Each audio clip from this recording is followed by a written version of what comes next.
ज्यादा क्वार्ट्ज की इलेक्ट्रॉनिक घड़ियां न बनाकर अवैध रूप से विदेशी कंपनियों को मार्केट का हिस्सा देने को बेहतर तरीके से स्थापित कर ले, बच्चों के सीखने को बेहतर करने की दिशा में क्या क्या बदलाव लाना चाहेंगे।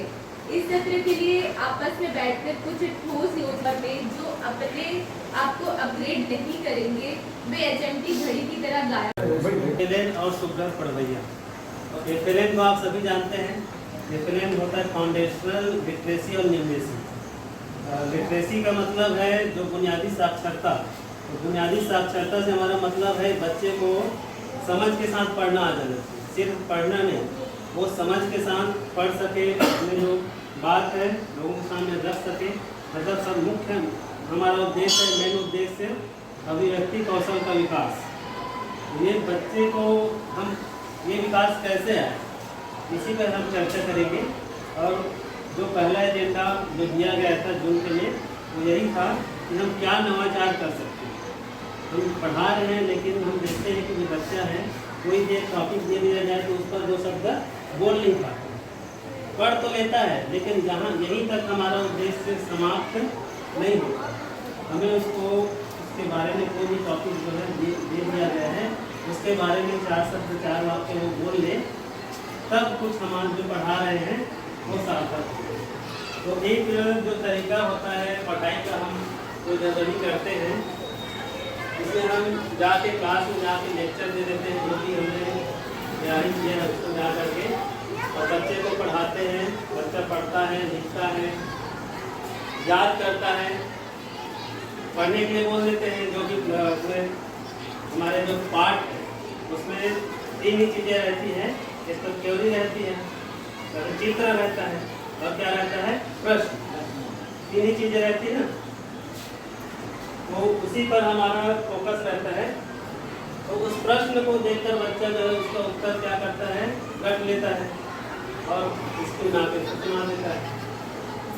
फिर क्या करता है, वो कुछ दिन बाद उसको भूल जाता है, फिर रिविजन करने की जरूरत पड़ती है उसको।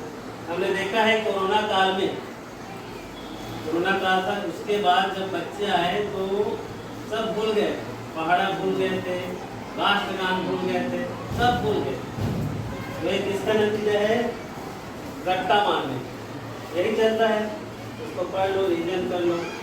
तो ये जो मेथड है ये कितनी मेथड, मतलब ये ऐसा है कि खाने वाला, मतलब जो पुस्तक में दिया रहता है उसमें जो प्रश्न जो बनाया रहता है, लिखा रहता है, उसको कौन बनाता है, जो राइटर है, जो लेखक।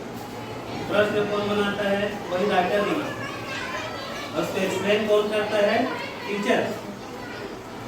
तो बनाने वाला कौन हो गया, राइटर। उसको परोसने वाला कौन हो गया, टीचर। और उसको खाने वाला कौन हो गया, बच्चा, स्टूडेंट। कोई चीज़ हमें बनाने के लिए बोला जाए, मान लो हलवा है तो हम कितना बना सकते हैं। खाने के लिए बोला जाए तो 2 किलो हलवा खा लेगा क्या आदमी, बच्चा खा लेगा, लेकिन 2 किलो हलवा बना सकता है, बना लेगा। तो बनाने की लिमिट अधिकतम और खाने की लिमिट कम है। तो यहाँ पर ऐसा हो जा रहा है कि बच्चे को हम ज्ञान दे रहे हैं लेकिन वो उसको एक्सप्लेन नहीं कर पा। एक जो मेथड है वो बनाने वाला है, मेकर का। जैसे कि बच्चा क्या कर सकता है, प्रश्न बना सकता है। प्रश्न तो दिया हुआ है लेकिन हमने उसमें क्या आदत नहीं डाली, प्रश्न बनाने, खुद से प्रश्न बनाने की। तो एक मेथड है इसमें मेकिंग, बनाने वाला मेथड, जिसमें ये सब कौशल है उस पर ध्यान दिया जाता है। लेखन कौशल है, इमेजिनेशन कौशल है, पठन कौशल है, वर्ड मीनिंग याद रखने का कौशल है, प्रश्न बनाने का कौशल, व्याख्या करने का कौशल और दूसरे के सामने बोलने का कौशल। अभिव्यक्ति का प्रशिक्षण देती है। क्या करती है वो, मुर्गी को जो बच्चा है वो उसके पीछे पीछे चलता है। वो कहाँ पर फोकस करवाती है, वो दाने में फोकस करवाती है। और एक ट्रेनिंग होता है चील का। चील क्या करता है, वो अपने बच्चे को आगे रखती है और वो पीछे से सपोर्ट करती है ना। इसका काम जो है पीछे सपोर्ट करना है। तो जो डर किसको रहता है, मुर्गी बच्चे को, और ये जो बच्चा है वो उसको डर नहीं रहता। और एक और उदाहरण से देख सकते हैं, जैसे मेरे वाले तोता है और एक है बाघ वाला। तो मेरे वाला जो तोता है उसको कौन मटेरियल प्रोवाइड करता है? जो उसका जो रखा है उसका मालिक जो है उसको वो देते रहता है। वो किस पर निर्भर रहता है? अपने मालिक पर निर्भर रहता है। और जो बाघ वाला जो तोता है वो स्वतंत्र, वो इंडिपेंडेंट है, वो किसी पर निर्भर नहीं है। तो यहाँ पर जो हम पढ़ाई करवाते हैं वो बच्चा किस पर निर्भर रहता है? वो इंडिपेंडेंट रहता है कि डिपेंड रहता है? हमारे ऊपर टीचर ऊपर डिपेंड है। टीचर बोलेगा तो वो करेगा, है ना, कुछ तो वो कुछ नहीं करता, सही है। तो अभी तो ऐसा है, हम टीचर बोलता भी है तो भी वो बच्चा करके नहीं लाता, या फिर वो स्कूल ही नहीं आएगा उस दिन, ऐसा हो जा रहा है। तो ये रुचि कैसे पैदा करें, यही समस्या हमारे पास है।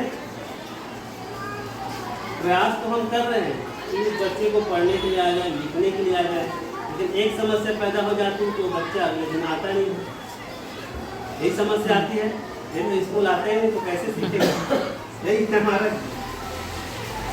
तो एक तो मुद्दा ये है कि उसको बच्चे को लाए, 100% सभी बच्चे स्कूल आए, ये हमारा प्रयास रहे। तो थोड़ा सा इसको बदलने की जरूरत है और मेहनत करने की जरूरत है। बच्चों छोटे बच्चे दक्ष कर रहे हैं, ये कैसे हो, तो इस पर कार्य करने की जरूरत है।